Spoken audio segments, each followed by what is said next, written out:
Last time we may have seen some incredible queen sacrifices, but this week we're going to see what happens when piece sacrifices go wrong. Welcome to our fourth game of the week for the Raburn Series Premiere League. This week we have OldTakesExposed representing RCR against kraunak60 of the chess.com Comets.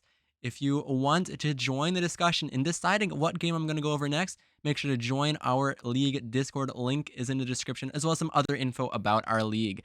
The time control is 15 plus 10.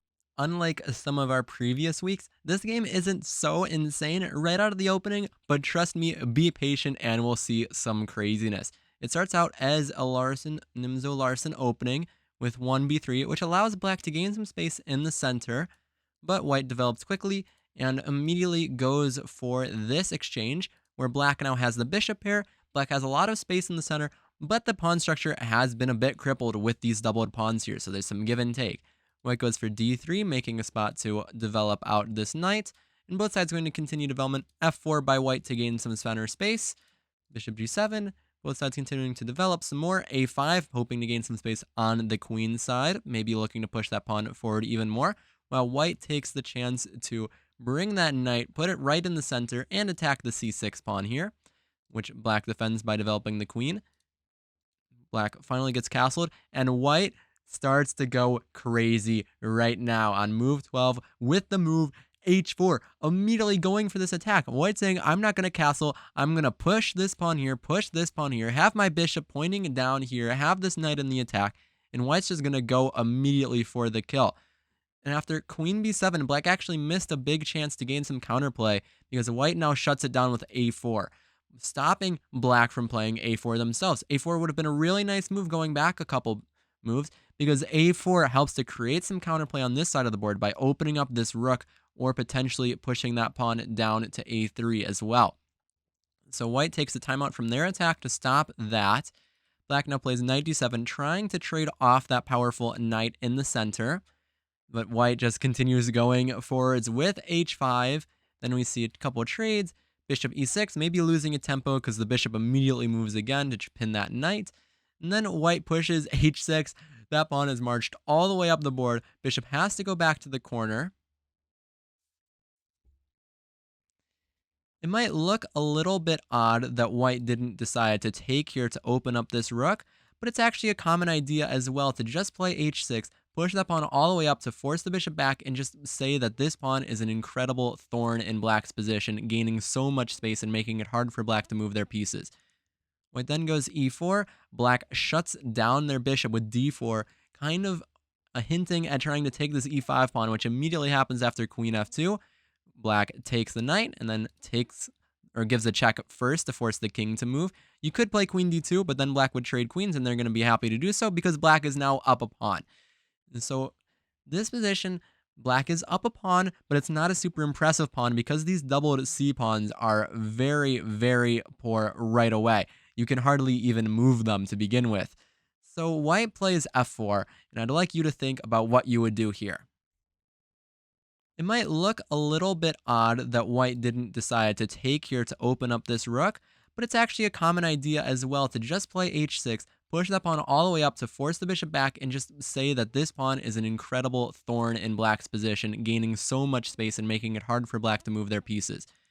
White then goes e4. Black shuts down their bishop with d4, kind of hinting at trying to take this e5 pawn, which immediately happens after queen f2. Black takes the knight and then gives a check first to force the king to move. You could play queen d2, but then black would trade queens, and they're going to be happy to do so because black is now up a pawn. And so this position, black is up a pawn, but it's not a super impressive pawn because these doubled c pawns are very, very poor right away. You can hardly even move them to begin with. So white plays f4, and I'd like you to think about what you would do here. So the natural move is let's just move our bishop away and let's keep it over by our king where it's safe. If you play bishop f6, you might be running into this pawn pushing again. So bishop h8, which was the move played in the game, is certainly the most natural. However, black can make an insane move here and just not move the bishop. The reason the black's going to get away with this is white's king is in the center. when your opponent's king in the center, you've got to open up their king. You've got to open up the center. So f5 would have been a super, super strong move. f5, then when white takes the bishop, we're taking on e4, opening it up an attack on their queen with this rook, and bringing this pawn here to open things up. Now there's a couple moves they could try to do. Queen g3 would be bad, because after e3, there's two huge threats. Rook f2 is a giant threat, and queen d2 is a giant threat. So queen d2 is mate in one, so let's say you try to stop that with bishop c1. Well, that's not going to help. You go rook f2, and if you don't sack your queen for that rook, you are just going to get mated after king d1 and e2. Checkmate with a pawn because of this queen on this diagonal.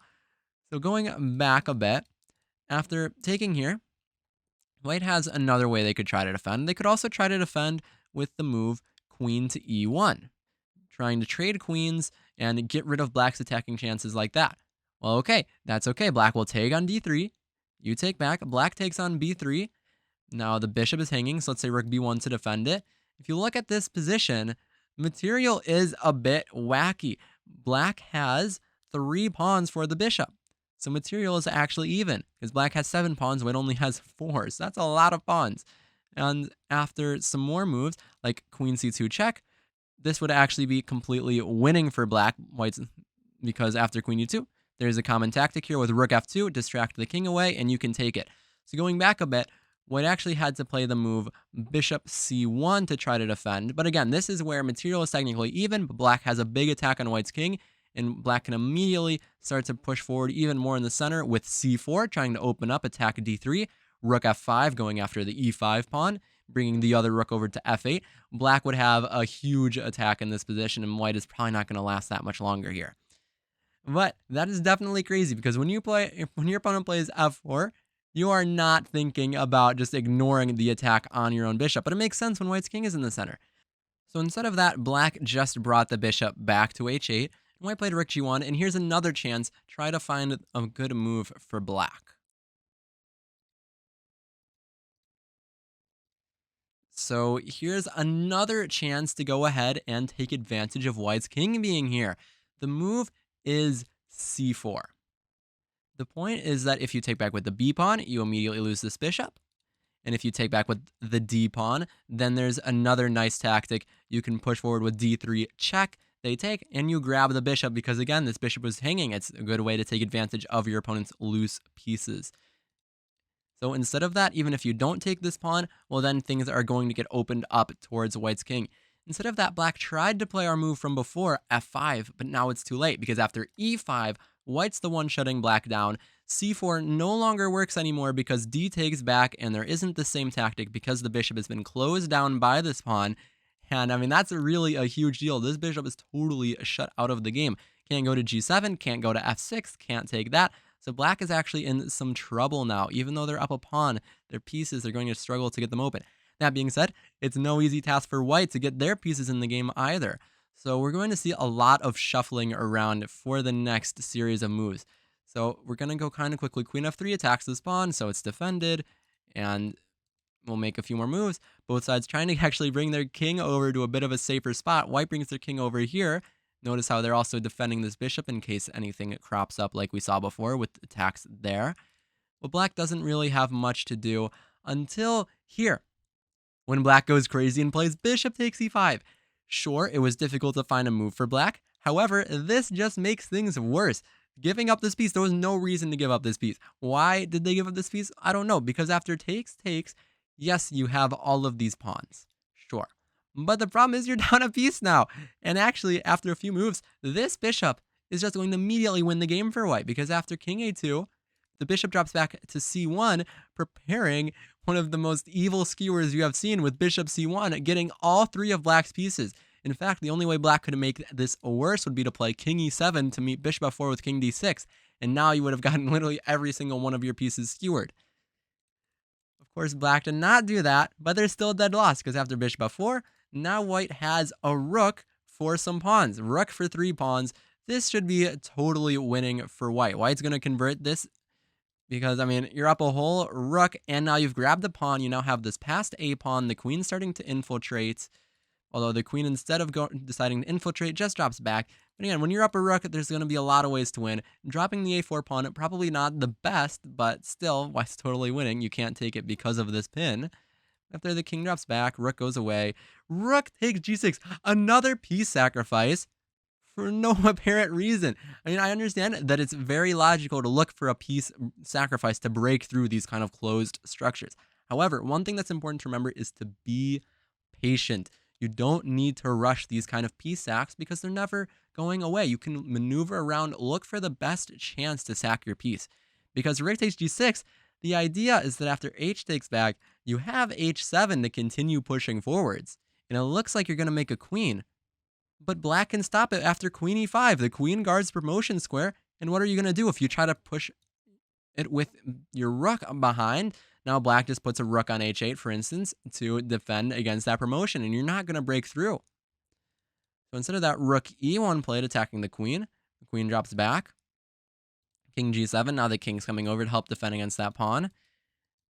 But again, this position gets quite crazy because after e5, black now has this entire mass of pawns against white's one h7 pawn, which they are able to pick up. Although now the king's starting to get attacked a bit once the queen drops back to h1. But right here we have the losing move from black. So see if you can find the way to defend. White's only way to infiltrate meaningfully here is to play rook h7. And in fact, if they're able to do so, they're going to be winning the game. So you need to play queen g8. That's one good move because queen g8 stops the rook from getting into h7. And if you play a queen to b7 check, notice you are not going to play queen f7. This would fall into the same kind of trap we saw before with rook h7. And if you take, we'll take the queen, and then we'll take the rook, and we took all your pieces. Instead of that, though, the king can hop up to f6, and we're probably going to see some kind of perpetual with all of these checks and the king having to move back and forth. However, in the game, after rook goes to g8 instead, that didn't stop white. Rook h7 check, king f6. Here, white actually missed a forced mate, which wasn't too bad because they were still having a good position anyways. But, I mean, when you can just give a series of checks to find a forced mate, that's usually going to be ideal because you can check and check. And this was probably the tricky move that white didn't see in advance because queen f8 comes from behind for this nice checkmate. That being said, white's position is still good, although technically black has some defensive chances still. Black's king is really in a lot of danger, so it's going to be quite hard to survive. And queen d6 immediately loses the game because it missed white's threat of rook c6, pinning the queen to the king. White is now up a queen, and it took quite a lot more moves, around over 30 more moves, so I'm not going to go through the rest of those moves, but trust me that white was able to win this with their extra queen. While this game might not have been flashy as the past couple weeks' Game of the Weeks, this one was still really nice, especially because I think it showed some really strong defense. Both sides went for a piece sacrifice that actually backfired when their opponent was able to punish them. And that's a really important skill too, because being able to defend against those kind of sacrifices can mean the difference between winning or losing. And in fact, this game was one of the deciding games in this match, and with OldTakesExposed taking this win, they were able to propel Rolling Croissant Rockets to a match victory against the Chess.com comments, which shows, again, exactly how important that sort of perseverance is, that even when, that rook sacrifice wasn't able to work out, that they were able to still keep applying pressure and be able to convert the win. So if you want to show these players some support for their great game and show this channel some support, I would appreciate if you like this video and share and subscribe.